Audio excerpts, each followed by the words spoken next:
What's up guys, Joe Munoz, OneStepPrep.com, and in this video I want to share with you how you can exponentially increase your success in training programs. For years I've been teaching pilots in initial, recurrent upgrades, circling restriction removal, requalification training, FAA ATPs, you name it. On the 7.3 or 320 I've taught it, and so I want to share with you here how you can have some exponential increase in success, and it has everything to do with understanding the why behind the what. Why am I doing what I'm doing?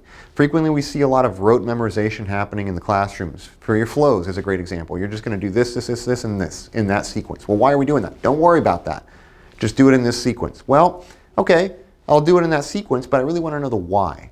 And it is in understanding the why that your retention will go up considerably. And so I just recorded recently a video on upset prevention recovery training. I have a model behind me, and I'll share with you really quick, just out of the sake of having this right here, why we recover the way we do. I'm going to give you the why behind the recovery so that your retention goes up considerably, right?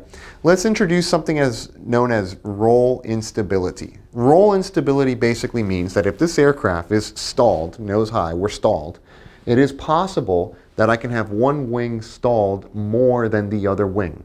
And a great way for you to induce one wing to be more stalled than the other is to impose an aileron input. So in other words, let's say we're stalled, and the airplane starts to roll, let's say off a little bit to the right, and all of a sudden you want to correct. And so you apply a left aileron input. And as you apply the left aileron input, the left aileron comes up and the right aileron moves down. As a result of the right aileron moving down, we further generate a higher angle of attack on this wing, which further stalls an already stalled wing. And now the more deeply stalled wing has a lesser lift production, if any, and it rolls into the direction of that more stalled wing. This is called roll unstable, being roll unstable, And so the reason that on a recovery from this that we want to ensure we always lower the nose first is because it is by unloading or lowering the nose that we recover all flight control surfaces to work as advertised, meaning that I am not subject to roll instability.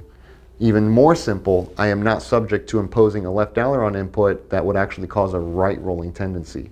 And this is why always we want to put the nose down first so that we recover flight controls to work the way they're supposed to. So now every time we do a recovery from an upset prevention, UPRT, or we're in some EET training, or we're doing stall or approach to stalls, you understand the importance of lowering the nose. That's the why behind the what you're doing. And this can be applied in all of your training, from flows to systems. Why do we have a PTU? Well, we have a power transfer unit, okay? Well, that's so that the green system or the yellow system can supply the opposite system to do very key things, like perhaps retract the landing gear. Well, maybe on a 7.3, why do we have a landing gear transfer unit? That's so that the B system can bring the gear up if the A system is suffering from degradation due to an engine failure on a critical phase of flight, such as on takeoff. Well, why is it important that we put the gear up so quickly so that we can meet second segment climb? Well, what is second segment climb?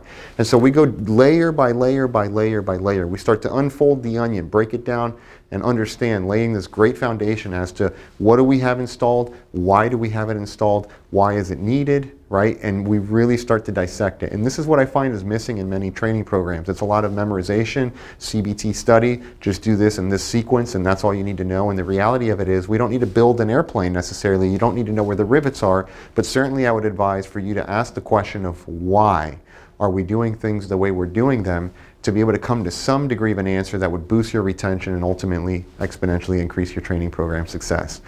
Look to know the why. If you're an instructor, aim to give guidance and instruction to your students as to why they're doing the things that they're doing so that they can better retain and have better success in their training programs. You guys know the name Joe Munoz, your friend here in Training Program Success, along with the one, the only, Juan Dominguez, Juan and Joe, your friends here, OneStepPrep.com. We'll see you in another video.